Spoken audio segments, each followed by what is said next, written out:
बहुत बहुत स्वागत है स्टूडेंट्स एक और नए वीडियो में, जहां पे हम लोग डिस्कस करेंगे आज कि जो जेईई मेन का डे 3 था, है ना, जो 5 अप्रैल 2026 को दोनों सेशंस हुए थे, फिजिक्स केमिस्ट्री मैथ्स के, है ना, जेईई मेंस का सेशन हुआ था। वो पेपर कैसा था, पेपर का टफनेस लेवल कैसा था, टफ था, इजी था, मॉडरेट था, पूरी डिस्कशन करेंगे। ठीक है, तो जल्दी से हमारे चैनल को जुड़ जाओ, जल्दी सब्सक्राइब कर लो, अपने दोस्तों में शेयर कर दो और लास्ट तक जरूर देखना ताकि आप लोग को एक्सपेक्टेड मार्क्स वर्सेस परसेंटाइल भी पता चल सके। ठीक है, 180, 150, 190 पे अगर मार्क्स आ रहा है तो आपका क्या रहेगा परसेंटाइल। ठीक है, सारे शिफ्ट्स की बात करेंगे, चाहे वो शिफ्ट 1 और शिफ्ट 2। तो जल्दी से चैनल को जुड़ जाओ, हम लोग स्टार्ट करेंगे with the very first point, subscribe to our channel. ठीक है, देखो हम लोग का जो जेईई मेंस का डे 3 शिफ्ट 1 था वो कब था, 9 से 12 बजे तक था, सुबह में था। ठीक है, और तारीख कौन सा था, 5 अप्रैल 2026। ठीक है, तो मैं हर स्लाइड में आप लोग के लिए ये भी डाल दूंगा कि 5/4/26 की बात हो रही है। तो जल्दी से प्रीलिमिनरी पेपर एनालिसिस देखते हैं। तो फिजिक्स का पेपर कहीं ना कहीं मॉडरेट आया था। ठीक है, और केमिस्ट्री के शुरुआती रुझान बोल रहे हैं कि इस बार पेपर इजी था, जनवरी जैसा नहीं था। जनवरी में थोड़ा सा वो हो रहा था, लेंदी पेपर आ रहा था, डुएबल था इस बार का पेपर, लेकिन जनवरी से कंपैरेटिवली में ऑब्वियसली इजियर था। ठीक है, लेंदी पेपर था कब, जनवरी में, अभी आसान हो चुका है। ठीक है, तो मैथ्स के कारण क्या है, मैथ्स इस बार थोड़ा सा मॉडरेट हो चुका है, थोड़ा सा लेंदी पेपर बन जा रहा है, जिसके कारण जो पेपर है वो फाइनली देखो इजी केमिस्ट्री जो हम लोग का रैंक डिसाइडर कर दिया, इस बार पेपर डिसाइडर कर दिया, वो आ गया on a moderate minus level. समझ में आ रहा है, मॉडरेट माइनस लेवल में कहीं ना कहीं थोड़ा सा बैलेंस पेपर था। ठीक है, मतलब आसान से मॉडरेट से थोड़ा कम था, तो उसके कारण क्या है, पेपर का जो लेवल होता है मॉडरेट माइनस चला जाता है। मोस्ट आस्क्ड टॉपिक्स के बारे में बात कर लेते हैं। अगर फिजिक्स में बात करें तो देखो फिजिक्स में सेमीकंडक्टर से 2 क्वेश्चन था, करंट से हम लोग का भी कहीं ना कहीं 2 क्वेश्चन आ रहा था, और न्यूटन्स लॉ काफी समय बाद अच्छे क्वेश्चन था, अच्छा तो क्वेश्चन था, 2 क्वेश्चन कहीं ना कहीं 102 क्वेश्चन इसमें भी आ रहे थे। ठीक है, ये तो थोड़ा सा बात था 2 क्वेश्चन वाले। ठीक है, ईएमआई कैपेसिटर, ठीक है, कैपेसिटर और इनफैक्ट जो रे ऑप्टिक्स है, इससे भी हम लोग का कहीं ना कहीं एक क्वेश्चन था।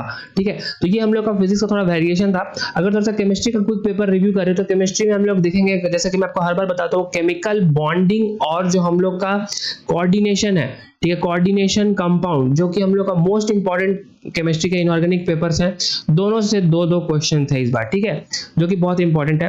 P block, D block, F block, ये दोनों चैप्टर्स जो हैं, ठीक है, पी और डी एफ ब्लॉक से, इससे कहीं ना कहीं 1 से 2 क्वेश्चन था।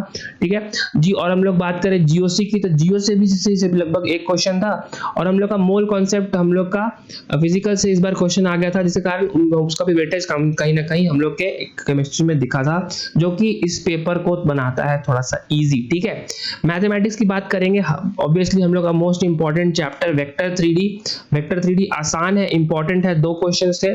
कॉनिक से क्या सीन था भाई, कॉनिक से ये 3 क्वेश्चन थे इस बार। ठीक है, और जो हम लोग का कैलकुलस की बात करें, कैलकुलस में भी हम लोग का जो एओडी है, application of derivative differential equation, और जो एरिया अंडर कर्व, इन सब से क्या था, एक क्वेश्चन था। ठीक है, लिमिट से भी हम लोग का 1 से 2 क्वेश्चन था, तो इसको भी हम लोग लिमिट से टैग कर देते हैं। तो ये कुछ ऐसा पेपर का ट्रेंड बन रहा है। ठीक है, और अगर हम लोग अलजेब्रा की बात करें तो अलजेब्रा में मैट्रिक्स से यार इस बार सिर्फ 1 क्वेश्चन पूछा गया था। ठीक है, काइंड ऑफ आप लोग कंफर्म करेंगे 1 क्वेश्चन था, और बाइनोमियल से भी हम लोग का 1 क्वेश्चन था। ठीक है, आप लोग ये देख सकते हो। इसी कारण हम लोग का प्रीलिमिनरी पेपर एनालिसिस कुछ ऐसा बनता है कि पेपर डुएबल था, मॉडरेट से थोड़ा आसान था, जिसके कारण क्या है कि सारे सब्जेक्ट का जो कट ऑफ है वो थोड़ा सा ऊपर जा सकता है। ठीक है, 99 परसेंटाइल की बात करेंगे, अगर 180 से 182 के ऊपर आ रहा है, 99 परसेंटाइल प्लस बन जाएगा। 98 परसेंटाइल के 165 से 170 प्लस करना पड़ेगा। ठीक है, 150 से 155 प्लस रखते हो तो 97 प्लस बन जाएगा। 96 के लिए 140 से 145 प्लस। ठीक है, 95 के लिए करना पड़ेगा 130 से 135 प्लस। ठीक है, 94 परसेंटाइल के 125 मान लो, 93 के लिए 115। ठीक है, 92 के लिए 110 कर लो, 91 के लिए 100 से 105, और कहीं ना कहीं 90 परसेंटाइल अगर 100 नंबर से ऊपर आ रहा है तो टॉप 10% बच्चों में आ जाओगे। ठीक है, ये हम लोग पूरा डिस्कशन किए फॉर 5 अप्रैल 2026 सेशन 1 का। ठीक है, समझ में आया। तो ये हम लोग का पहला सेशन रैप होता है, तो ये क्विक पेपर रिव्यू था। जल्दी से आते हैं सेकंड पेपर में। आप लोग जो बच्चे जो इंतजार कर रहे हैं सेशन 2 के एनालिसिस के लिए, 3 से 6 बजे किया गया था paper conduct, obviously same date को था, सेशन 2 बोलते हैं इसे, तीसरे दिन था, शिफ्ट 2 था। ठीक है, 5 तारीख को, 5 अप्रैल 2026 को। ठीक है, इसका भी जल्दी से हम लोग प्रीलिमिनरी पेपर एनालिसिस देखते हैं। इस बार का पेपर क्या था, इस बार का पेपर देखो, पहले वाले से थोड़ा सा बेटर था, टफर था, ठीक है, तो इजी नहीं था उतना। तो मैं फिजिक्स की बारी आ रही, कहीं ना कहीं मॉडरेट बोला जा रहा है, इजी से मॉडरेट कहा जा रहा है केमिस्ट्री को, जो पिछली बार इजी था। मैथ्स वाले में क्या सीन है, मैथ्स था इस बार बढ़िया मॉडरेट प्लस, ठीक है, लेंदी, अच्छा ट्रिकी। तो ट्रिकी के कारण क्या हुआ, ओवरऑल पेपर बन गया कहीं ना कहीं मॉडरेट से मॉडरेट प्लस के बीच में, मिड बोलूंगा, मॉडरेट से थोड़ा ऊपर था, ठीक है ना, मॉडरेट का मॉडरेट पेपर था, तो कहीं ना कहीं ऐसा हो सकता है। तो उसके कारण क्या है कि पेपर बन जा रहा है कुछ ऐसा इसका ट्रेंड, ठीक है। फिजिक्स पे भी बात जल्दी से कर लेंगे। फिजिक्स में मोस्ट आस्क्ड टॉपिक्स क्या थे, तो सबसे ज्यादा आस्क्ड टॉपिक्स बता देता हूँ, वो भी रहेगा आप लोग को जानने के लिए। मॉडर्न फिजिक्स से हम लोग का 1 से 2 क्वेश्चन था, ठीक है। रोटेशन से यार 1 से 2 क्वेश्चन इस बार भी आ गया था, ठीक है, मतलब जो हम लोग मिस कर रहे थे रोटेशन को, moment of inertia and all, ठीक है, तो वो तो कहीं ना कहीं हर शिफ्ट में है ही, इस बार भी क्वेश्चन था, ठीक है।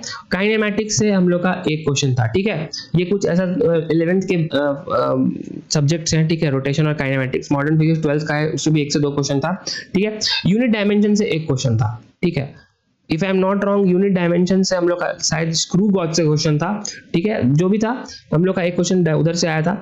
देन हम लोग 12th पे बात करें तो इलेक्ट्रोस्टैट्स, देन करंट, ठीक है, उसके बाद फिर EMI, इन सब से क्या था, 1 क्वेश्चन था। और फाइनली रे ऑप्टिक्स से हम लोग का 2 क्वेश्चन था। मतलब ये सब इंपॉर्टेंट टॉपिक जो हर बार रहते हैं वो हम लोग का फोकस रहा है। रे ऑप्टिक्स आप देख सकते हो इस बार अप्रैल अटेम्प्ट में उससे खास तवज्जो मिली गई है, ठीक है। मोल कॉन्सेप्ट का क्वेश्चन था हम लोग का, केमिस्ट्री में आयोनिक की बात कर सकते हैं, आयोनिक में भी 1 क्वेश्चन था, ठीक है। देन हम लोग इनऑर्गेनिक में आए तो सॉल्ट एनालिसिस से क्वेश्चन था, ठीक है। उसके बाद केमिकल बॉन्डिंग, ऑब्वियसली यार इसको तो छोड़ना नहीं है। मैं आपको शुरू से बोलता हूँ, अगर जो बच्चे आगे के लिए भी देख रहे हो भाई, जे एडवांस्ड और बाकी जितने भी एग्जाम्स होंगे उसमें ये दोनों इनऑर्गेनिक को तो बिल्कुल आसान भी है, इंटरेस्टिंग भी है, मजा भी आता है और मार्क्स भी उठते हैं ऐसे, ठीक है, इसको नहीं छोड़ना है। 1 क्वेश्चन था केमिकल बॉन्डिंग कोऑर्डिनेशन से। ऑर्गेनिक की बात करें तो GOC से यार 1 से 2 क्वेश्चन था, और बायोमोलिक्यूल्स भी इस बार उसको भाव मिला है तो 1 क्वेश्चन इससे भी आया था, ठीक है। मैथ्स की बात करते हैं, मैथ्स से हम लोग का मैट्रिक्स में 1 क्वेश्चन था, कोऑर्डिनेट में हम लोग का 1 से 2 क्वेश्चन था, ठीक है, सीक्वेंस सीरीज में हम लोग का 1 क्वेश्चन था, ठीक है। उसके बाद में बाइनोमियल और हम लोग का एरिया अंडर द कर्व, इससे कितने क्वेश्चन थे, 1 क्वेश्चन थे। कैलकुलस में मैंने आपको बताया कि एरिया अंडर है। डिफरेंशियल इक्वेशन जो बोल रहा हूं उससे भी 1 क्वेश्चन था। और वेक्टर 3D जो आप लोग सबको जानना रहता है, इस बार भी कहीं ना कहीं इससे इस बार 1 से 2 क्वेश्चन पूछा गया था, ठीक है।